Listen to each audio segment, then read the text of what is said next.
class. This is Professor McGuire, and I thought I would take a few minutes to talk to you and teach you and show you how to locate an empirical research study in the GCU library. So let's get started.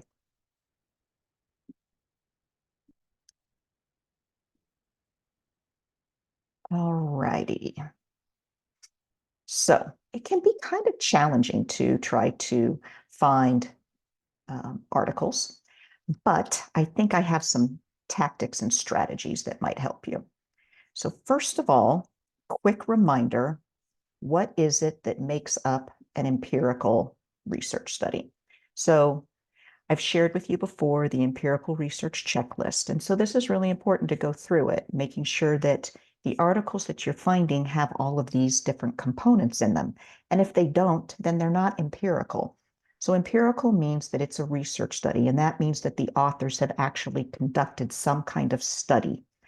This is different from a literature review. Sometimes authors will call a literature review a study, but it's not exactly the same thing. That just means that they've looked at different articles that have already been published, and they are giving like their analysis of those. But for your purposes, an empirical article would have an abstract. It's going to have some kind of introduction where you're going to learn about the purpose of the study. There should probably be some hypothesis or research questions. They'll clearly define some key concepts or some terms that are important. There will be a literature review section, and this is usually a little bit of a longer section where the authors have reviewed the pertinent information on the topic that they will be studying. There's also going to be a heading called methodology or methods. And this is where you'll find out what kind of study it was. Was it quantitative, qualitative, mixed methods? A lot of times you'll also discover what the design is as well.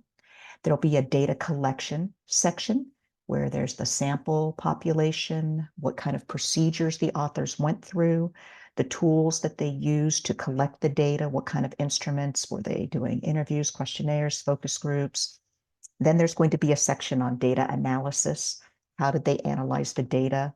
Was this qualitative with thematic analysis, or was it quantitative where it was run through something like SPSS? There'll be another section toward the end called results or findings. And this is where the authors start to divulge all of the information that came out of their data analysis. They will discuss it, and the discussion is usually compared to other literature that's out there. And then they'll wrap it up with a conclusion, and then they will have references. All right, so let's go search the GCU library. So let me do this real quick and share the screen again. There's the GCU library right there. All right. So here's what we're going to do. I'm going to put in something like educational philosophy. So this is something that a class you might take. So we search for just some key terms, educational philosophies. Maybe there's a DQ on that, or you've got an essay coming up on that. So one thing that you'll notice when I put that in is that 48,328 articles came up. That's a lot to have to go through. But if you go over to the left-hand side, you can refine your search. Okay, so this is really important. So this is a Boolean phrase, educational philosophies. One thing that is nice to click is full text, meaning you get to look at the entire article. I highly recommend that you click the button that says academic peer-reviewed journals. A peer-reviewed journal is what you want. You want the ones where when the authors sent their manuscript to the journal then sends that out to experts who peer review it. It's called a blind peer review. There are usually at least 2 peer reviewers on every article. And the peer reviewers give feedback. It gets sent back to the authors. The authors make changes. They send it back, and then the journal invites new peer reviewers to scrutinize the article to make sure that it's worthy of being published in the journal. So when I click on this, it's going to update the search. So it'll do a little spinny thing.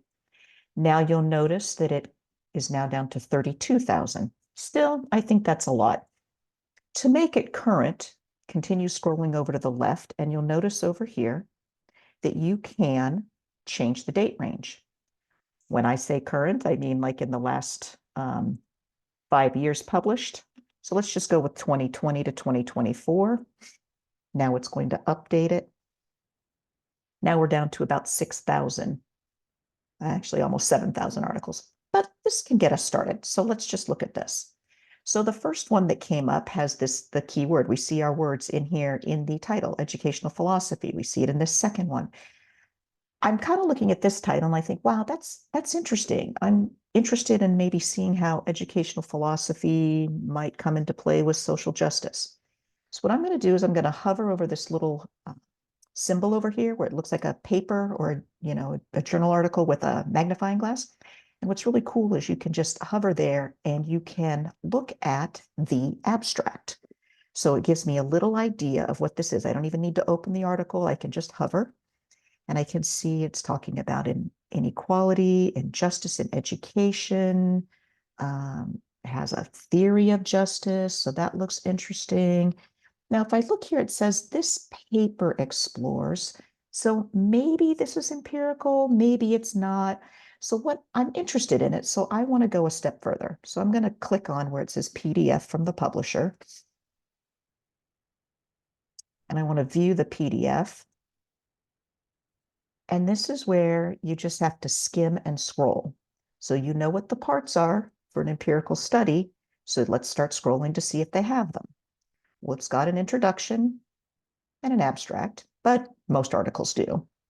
So if I keep looking, and I'm looking at these headings, I've got philosophy of classroom management, nature of, I'm not sure how to say that Japanese word, creation of an artificial class.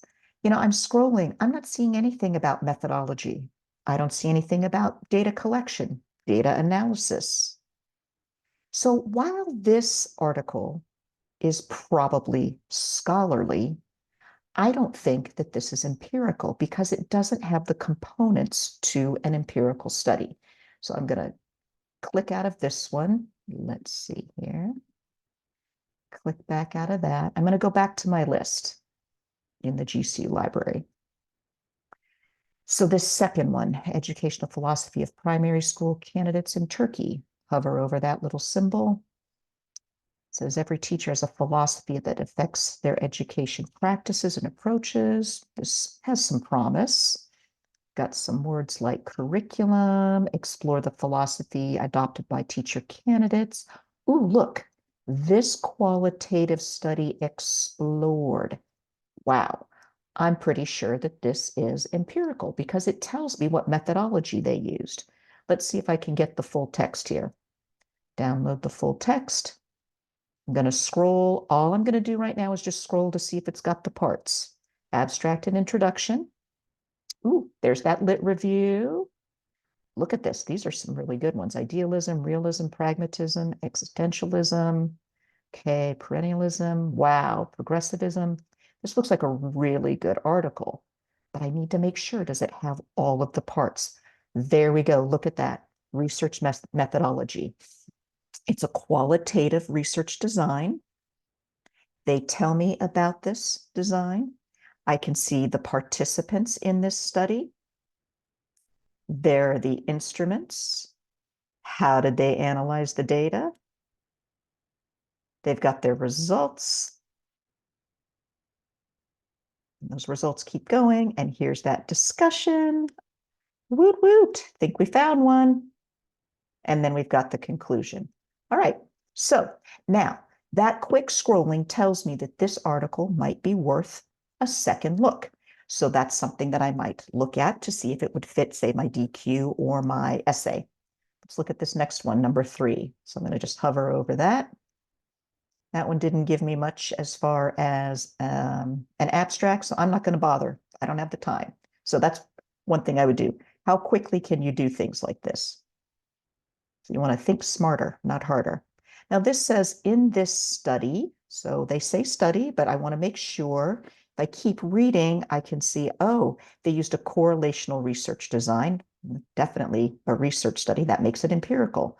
They've got a population that they got the data from, how the data was collected. So now maybe I want to look at this article a little bit more closely. So I want to download that full text. I'm going to do a quick scroll just to double check and make sure that it has everything I need. It's got an abstract right here, the introduction, more information. This is probably the literature review. Now we've got the purpose of the research. See, now I can see that this is an empirical study. The study aims to examine the relationship between. They've got these research questions down here. They've got 2 of them. We've got the methodology. We've got the design. We've got the sample. Wait, I skipped it. The data collection tools. Continuing with that, they've got the data analysis, all of their findings. So now as I keep scrolling, they've got their discussion and conclusion. So now I know, wow, that looks like another really good one. So that's just a quick lesson on how to search for an empirical research study. One thing to keep in mind, if you decide to choose that article, you want to make sure that you're focusing most of what you're writing about on their results. It's really tempting to go and look at stuff that they had for their literature review, because a lot of times that's where we get like decent content. But the way that you want to word your DQs or the way that you want to work it into your essays would be based on those results and connect it to whatever the topic is. Anyway, I hope that's helpful. If you've got any questions, please be sure to message me in the private forum. Happy researching.